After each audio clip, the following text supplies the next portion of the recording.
Landlord ho!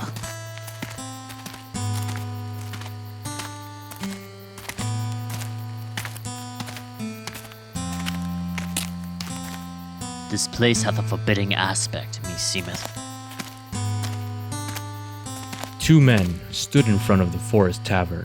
The building was low, long and rambling, built of heavy logs. Its small windows were heavily barred, and the door was closed. Above the door, its sinister sign showed faintly, a cleft skull. This door swung slowly open, and a bearded face peered out.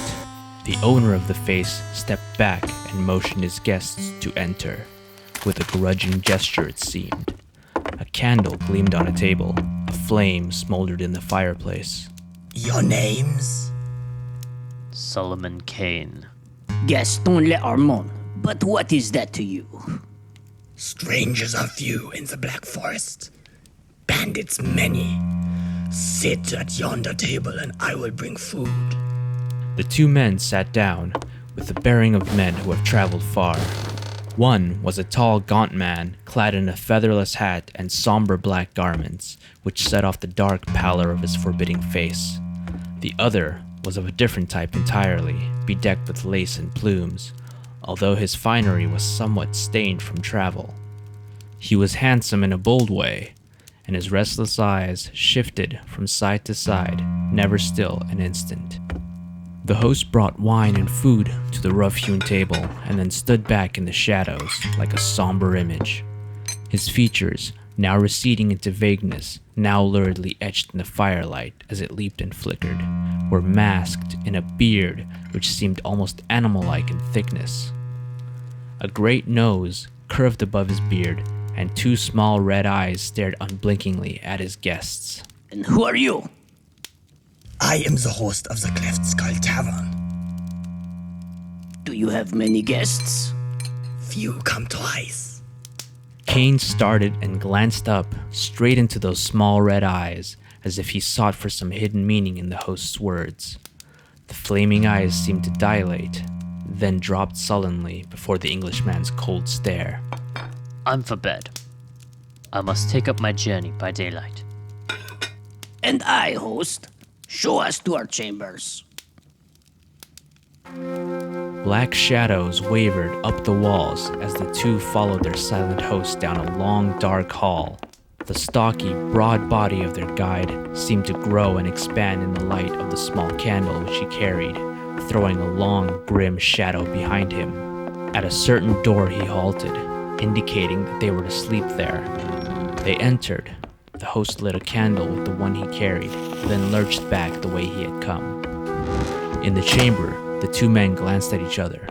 The only furnishings of the room were a couple of bunks, a chair or two, and a heavy table.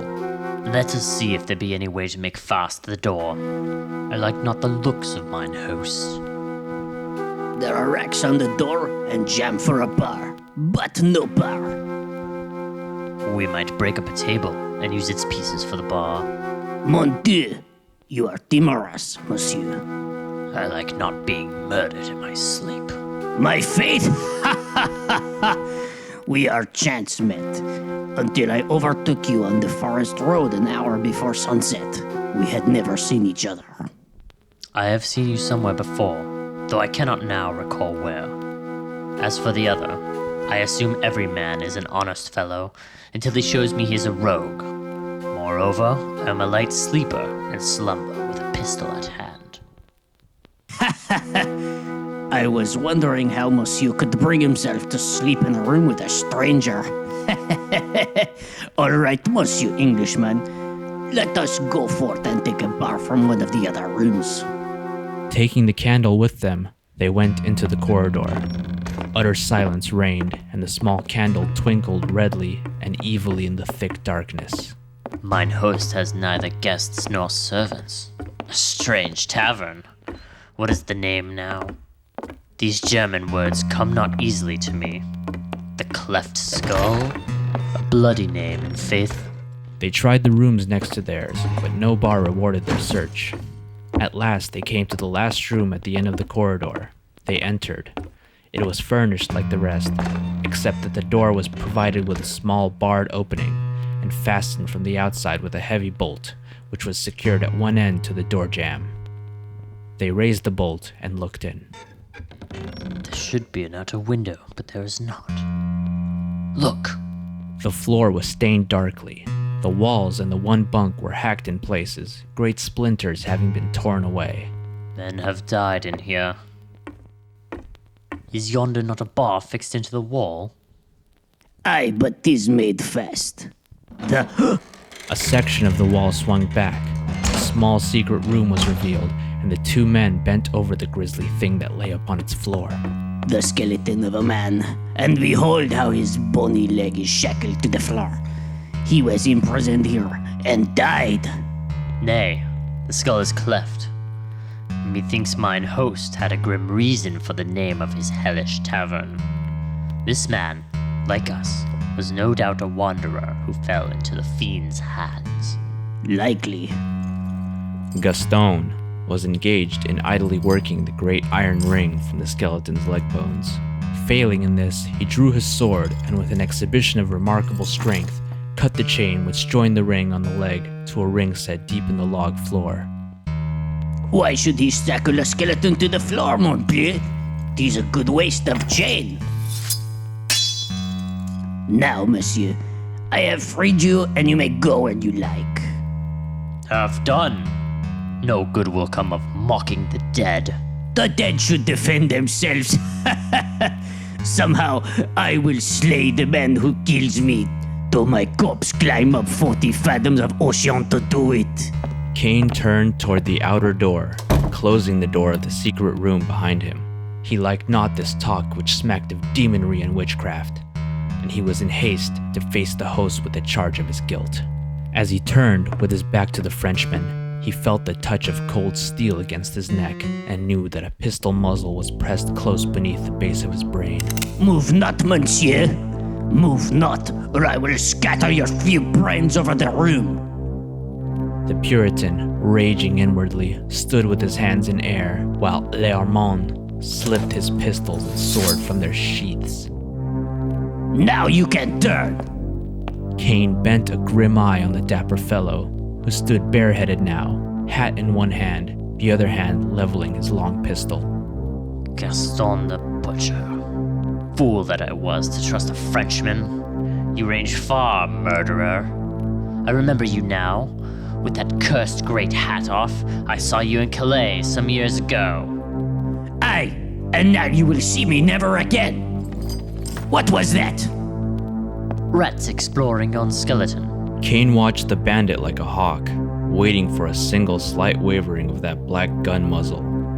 The sound was of the rattle of bones. Like enough. Now, Monsieur Cain, I know you carry considerable money on your person. I had thought to wait until you slept and then slay you, but the opportunity presented itself, and I took it. You trick easily. I had little thought that I should fear a man with whom I have broken bread. His eyes narrowed as he began to back slowly toward the outer door. Cain's sinews tensed involuntarily. He gathered himself like a giant wolf about to launch himself in a death leap, but Gaston's hand was like a rock and the pistol never trembled. We will have no death plunges after the shot. Stand still, monsieur. I have seen men killed by dying men, and I wish to have distance enough between us to preclude that possibility. My faith, I will shoot. You will roar and charge, but you will die before you reach me with your bare hands. And mine host will have another skeleton in his secret niche. That is, if I do not kill him myself, the fool knows me not, nor I him. Moreover, The Frenchman was in the doorway now, sighting along the barrel. The candle, which had been stuck in a niche on the wall, shed a weird and flickering light which did not extend past the doorway. And with the suddenness of death, from the darkness behind Gaston's back, a broad, vague form rose up and a gleaming blade swept down. The Frenchman went to his knees like a butchered ox, his brains spilling from his cleft skull. Above him towered the figure of the host, a wild and terrible spectacle, still holding the hanger with which he had slain the bandit. Ho, ho! Back! Back! Cain had leapt forward as Gaston fell, but the host thrust into his very face a long pistol which he had held in his left hand. Back! Cain retreated from the menacing weapon and the insanity in the red eyes. The Englishman stood silent, his flesh crawling as he sensed a deeper and more hideous threat than the Frenchman had offered. There was something inhuman about this man, who now swayed to and fro like some great forest beast, while his mirthless laughter boomed out again. Gaston the Butcher.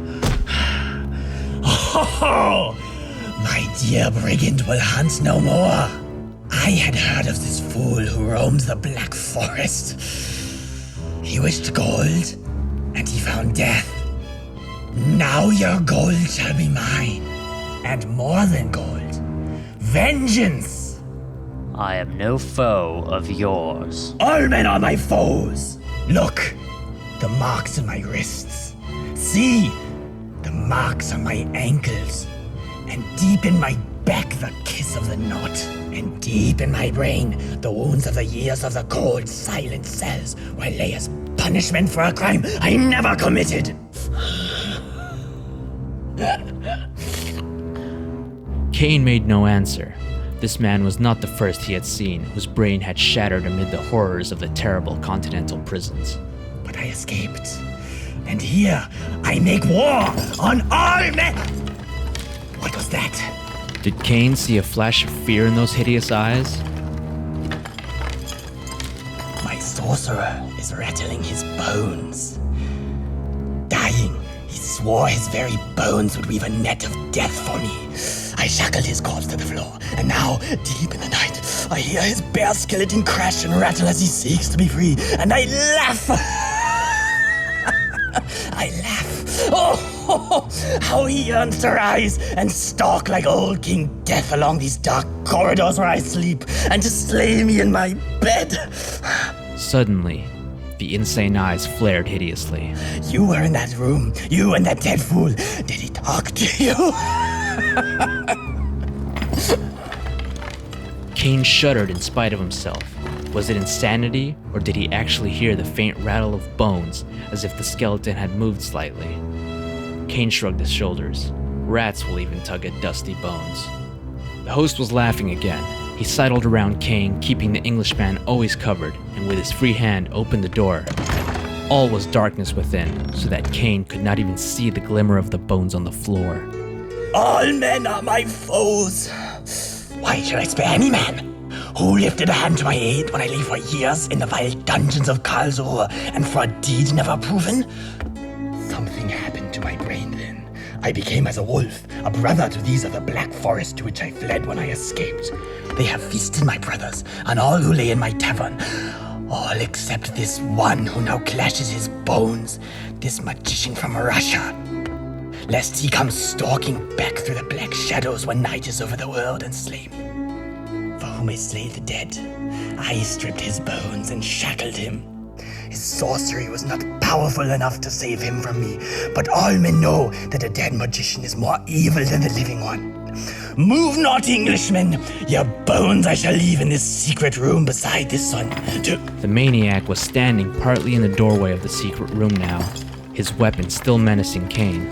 Suddenly, he seemed to topple backward and vanished in the darkness. And at the same instant, a vagrant gust of wind swept down the outer corridor and slammed the door shut behind him. The candle on the wall flickered and went out. Cain's groping hands, sweeping over the floor, found a pistol, and he straightened, facing the door where the maniac had vanished. He stood in the utter darkness, his blood freezing, while a hideous muffled screaming came from the secret room, intermingled with the dry, grisly rattle of fleshless bones. Then, silence fell. Cain found flint and steel and lighted the candle. Then, holding it in one hand and the pistol in the other, he opened the secret door. Great God. This thing is beyond all reason. Yet with mine own eyes I see it. 2 vows have here been kept. For Gaston the Butcher swore that even in death he would avenge his slaying. And his was the hand that set yon fleshless monster free. And he The host of the cleft skull lay lifeless on the floor of the secret room, his bestial face set in lines of terrible fear, and deep in his broken neck were sunk the bare finger bones of the sorcerer's skeleton.